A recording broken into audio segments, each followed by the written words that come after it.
In the last video, we looked at how you could tell whether or not a best fit line was a good model for a set of data. And so we did that by looking at the residual plots. And so we could tell whether or not the line was a good model or not. But now we want to look at how good of a model it is. And the way we judge that is based on a correlation coefficient. So once we know that a set of data can be modeled pretty accurately with a line, now the correlation coefficient is going to tell us how good of a model is it actually. Is it a really good fit with the line, or is it just kind of so-so, or is it not very good at all? And so that's what we're looking at here. So the correlation coefficient is a number that goes from -1 to +1. Okay, so you're not going to get a value of 2, you're not going to get a value -10. Everything's going to be between -1 and +1. The negative or positive part corresponds to whether it is going up or going down, whether it's a positive association or a negative association. The value, absolute value of it between 0 and 1 indicates how strong of a relationship it is. So if you look at, for example, at the end of both of these columns, we see a +1 and a -1. Those are perfect straight lines for +1 and -1. The only difference is one's going uphill, one's going downhill. This one's a positive association, this one's a negative association. As we step back a slide, if we look at these two, these are both close to +1 and -1, but we start to see a little bit of a scatter, a little bit of fuzziness in these lines. As we go a little bit farther, now we're at 0.69 and -0.64. We see still it's got that same general trend of going up or going down, but it's not nearly as uniform as straight line as we see. And then we kind of jump back a little bit farther. Here's one that's 0.33. Again, we can kind of get the general picture that it's going uphill, but again, not much of a straight line there. It's just kind of scattered all around. And with -0.08, that's close to 0. It's hard to tell whether this is going up or down. We might be able to pick out like a negative slope right there, and that's maybe why it's -0.8 instead of +0.8. But as we can see, it's just scattered all around. That's why it's really close to 0 on that. So the correlation coefficient tells us how strong that linear relationship is, how close to those lines are to being a perfect fit with this model. The way you come up with the correlation coefficient is basically you're going to find the z-scores of both the x and the y coordinate, and then add them all together and divide by n-1. So we'll work through a couple of these just so you can get the idea of how it works. Normally you would use a calculator to do this, or you'd use a computer program to do that.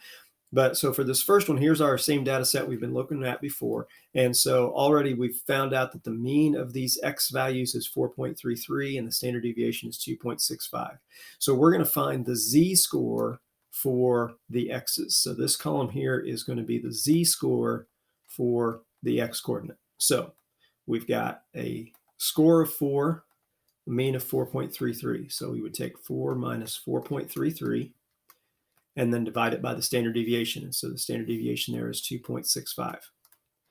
And so if we take 4 minus 4.33 and divide it by 2.65, then hopefully our answer is -1.25. Okay, we're going to do the same thing. We're going to find the z-score for the y value. So z-score for the y value. So our y value is 3. The mean of the y values is 4.44.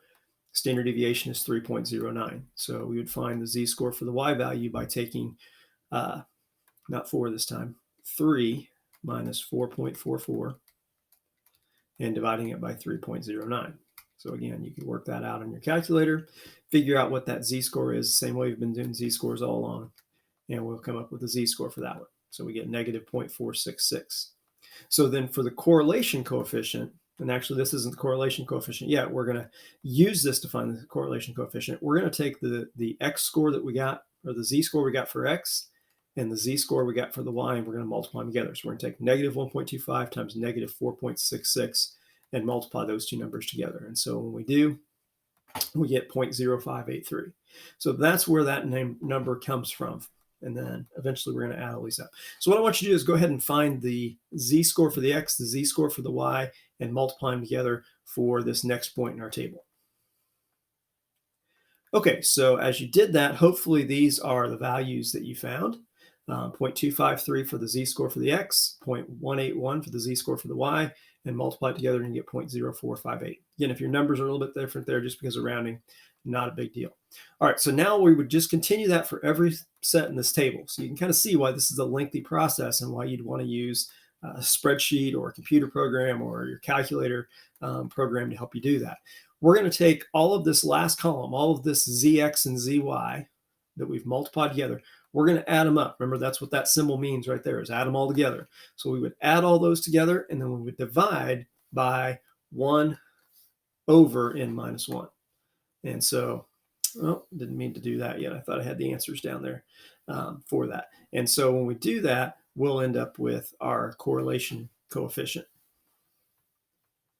So again, you would normally do that with a calculator to help you out on that sort of a problem, or with a spreadsheet to help you out.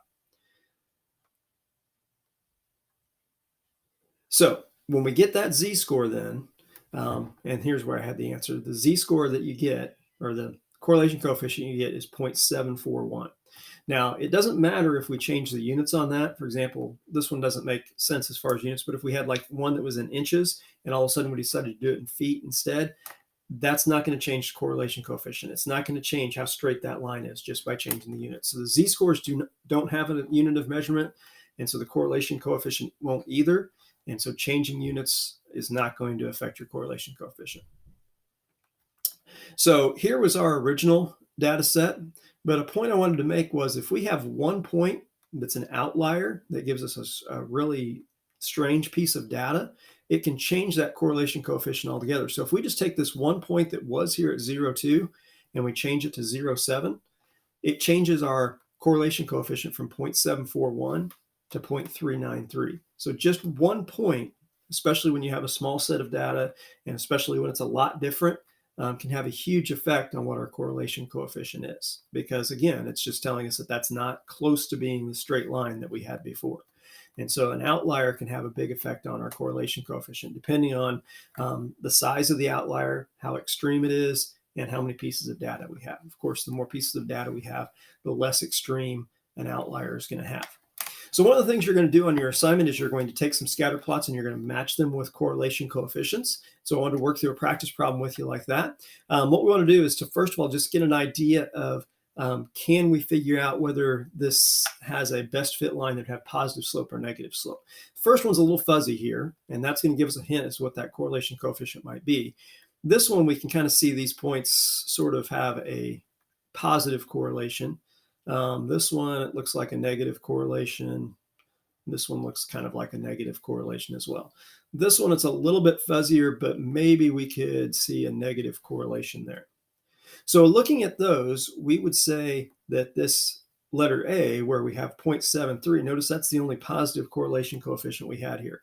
This is the only line that has a really positive association. So this would be letter A, or 0.73 for this graph. Okay, so now the rest of these are all negatives. Which one do you think has this correlation coefficient that's closer to 0.02, close to 0? Okay, that would be this first graph here, because again, it's really fuzzy. It's really hard to tell whether it was even positive or negative, and so that's always a good indication that it's going to be close to 0. Now, of these two, which one would you say is probably 0.34? And which one is 0.67, or negative 0.34 and negative 0.67? Would this graph be the negative 0.34 or the negative 0.67? Okay, it's going to be the negative 0.67 because we can see that the points on this one are a little bit closer together to being in that straight line. This one is a little bit fuzzier, and so we would expect that value for that correlation coefficient to be a little bit closer to 0. And so this one would be the negative 0.34. So we can get the idea of positive or negative, whether the points are trending up or trending down. And then the closer they are to performing a straight line, the closer that value is going to be to 1. The fuzzier they are, the more spread out they are, the more they don't come close to that line, that's going to get us closer to 0.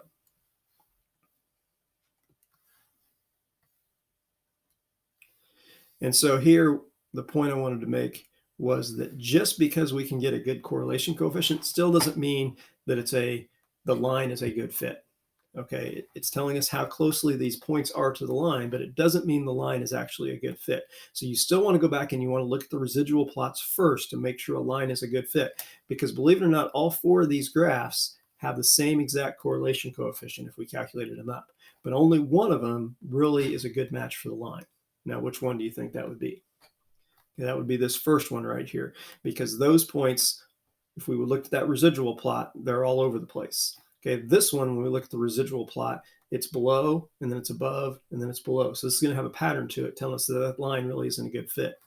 This one, the line isn't a bad fit, but this one outlier has kind of thrown that line off. And so the line that we got probably is not a good fit. A line itself is a good fit, but again, if we were to look at the pattern here, we're above and then everything's below except for this one point. And then this one, all these dots are at one point, and again, an outlier has thrown it off. So that would not be a good fit either. Now, as we're wrapping up here, we talked about it at the very beginning of the year, but remember, just because we have a correlation between two variables does not mean that one variable is causing the other. It just means that they're related. And we talked about some examples before where both things can be happening at once, but it doesn't mean that one is causing the other. It just means there might be something else that's causing both of those things. And so a correlation does not mean that it's being one is the cause of the other. It just means that they're both happening at the same time. There's just a relationship between the same two, but they may both be related back to something different.